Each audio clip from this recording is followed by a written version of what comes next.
Pagkatapos ko nga ma-stress sa mga naghulog sa bendo ng pinipit na bariya, ay nakaisip naman ng sisi niya na magpagupit ng buhok. Uy, sana all. Pero bago nga ang lahat ay pumunta muna ako sa bread talk para nga magpabuo ng mga bariya. Sa mga di pala nakakaalam ay dito ako nag-work before, kaya alam ko talagang kailangan nila ng mga bariya. Ay perfect, plus point ka na sa langit. Nung nag-work kasi ako dyan, yan ang number 1 naming problema bukod sa customer. Char! Bawal ba? Video ba yan, be? Ay, video.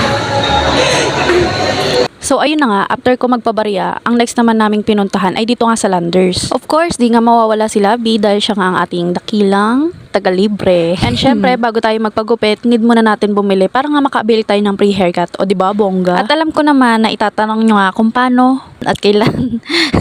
Hindi, ganito kasi yan. So, para maka-avail kayo, syempre, kailangan member ka ng Landers. Kumbaga, kailangan card holder ka. Tapos need mo bumili, syempre, any amount naman. Tapos pag nakabili ka na, pakita mo lang yung resibo. Tapos pwede ka na magpagupit sa buhok. Kahit nga sa baba pwede. At syempre, bago nga kami lumabas, hindi namin papalagpasin yung mga pre-taste na yan. Target lock yan sa amin. As in, lahat talaga, titikma. Grabe talagang pagkapasal. Huy! Saan yun sa'yo? Yan, masarap.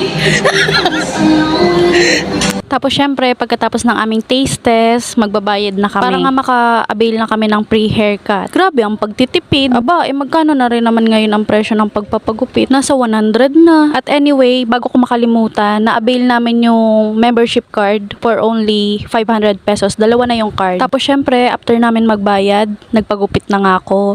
Buti nga't walang masyadong pila ngayon, kaya nakapagpagupit ako agad. Tapos ayun nga si Labi, nakapagpagupit na rin. So alam nyo mga sisi, pwede rin kayo magpakulay dito ng buhok. Mag-a-add lang ata kayo nasa 700 or depende rin sa mga ipapakulay nyo. O diba, ang bongga. Ang ganda-ganda ko na naman. Sure. At syempre, pagkatapos magpagupit, ganda-ganda na naman ang sisi nyo. Tapos ayan, si Boss Harvey na starstruck. Gandang-ganda. So ayun na lang muna mga sisi. Thank you for watching.